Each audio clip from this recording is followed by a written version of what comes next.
Sad news this week. Jim Brown passed away at the age of 87. NFL legend, Browns. I mean, the greatest Brown of all time. I thought we have a voicemail from Kenny Mack, right? Yes, we do. Yo, Dog Pack, it's Kenny Mack. I can't believe I got to say this, but rest in peace, Jim Brown. You've always been synonymous with Cleveland and the Cleveland Browns. You always treated us like friends, and you can tell that by the fans, and it's because we always felt like you were always on this team, no matter where you were in your life. Anyways, rest in peace, Jim. So it's obviously terrible. So we don't want to just be depressed on the show. We just kind of want to remember how cool Jim Brown was. I think maybe my favorite Jim Brown story is how/why he retired. He was because I hate Art Modell, obviously, and Art Modell threatened to fine him if he didn't show up to training camp on time because he was making a movie, and the movie production went long because of some bad weather, and he was just like, "Oh, I retire." Well done. That's called having FU money. Yeah. You know what I mean? Yep. Oh, you're going to be, I just quit. I'm cool. That's like my favorite Jim Brown story. It's not even football related. No, it's terrible. You got something? Yeah, I mean, it's for somebody that I never got to see play in real time. I always felt like he was like a beacon of light for the Cleveland sports fans. My entire life we've been pretty just synonymous with just being losers and just being awful, and for arguably one of the best NFL players of all time. I think the best NFL running back of all time. Somebody that came to Cleveland, won championships, and then just didn't just peace out and just go and retire and hang out. He was always around in Cleveland. John sent me a picture. We were just kind of texting and everything, and he sent me a picture from the 2016 championship parade, and it was Jim Brown, and I was just like, man. So it's tough. Something we all kind of knew would eventually happen, but just he almost was untouchable to me. You know what I mean? I always just thought every year we're going to get, a Jim Brown sighting, and just tough. He just meant everything as far as for Cleveland Browns fans. Yeah, for sure. It was funny you just talked about him, the way he retired. Do you guys have any idea how many movies he was actually in? A ton, right? So I just Googled it, and it said, first thing on Google said at least 25. Okay. But you scroll down a little bit more, it says he actually has 53 acting credits. So 53 different films where he's credited in. So that's 53 more movies than I've been in. That's a lot. For a guy who was a Hall of Fame football player, just decided after his career he's going to make movies. That's quite a few. Yeah.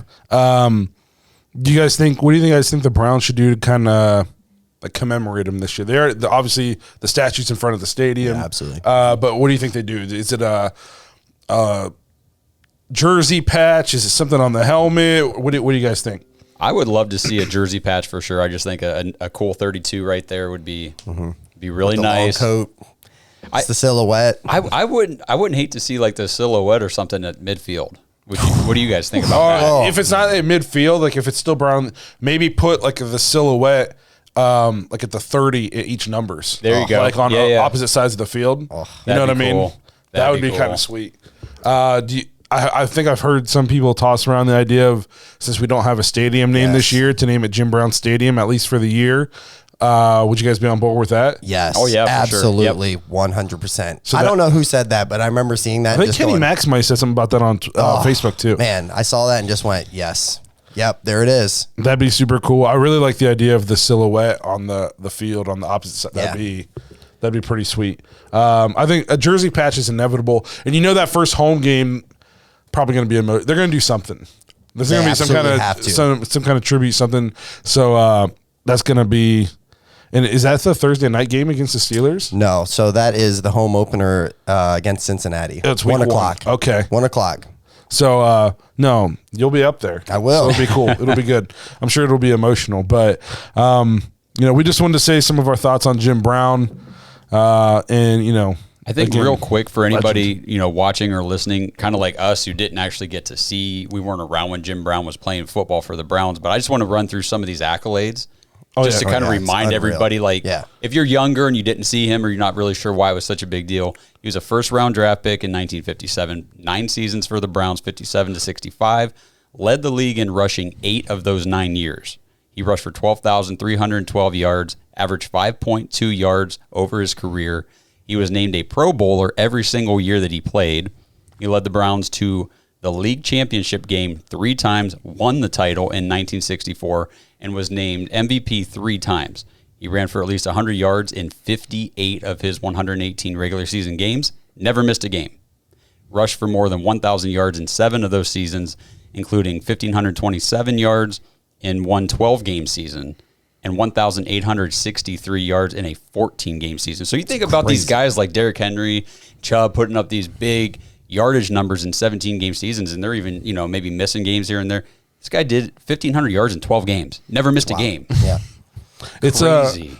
I like to think he was so big and strong and fast. I mean, he was as big as some of the linemen back then. I feel like it's almost like he was the original Adrian Peterson, but like even better than Adrian Peterson.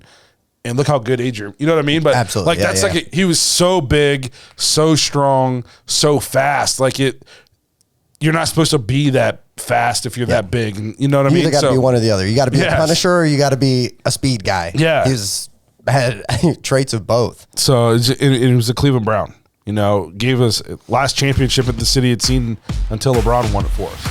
So we just want to touch on Jim Brown. Obviously, sad time for Cleveland, but drop us your favorite Jim Brown stories in the comments. Let us know what you guys think. Thanks for listening to another episode of the Dawgs Podcast. Make sure you subscribe on YouTube and follow us on Twitter at the Dawgs Podcast. Get your thoughts on the show at thedawgspodcast.com.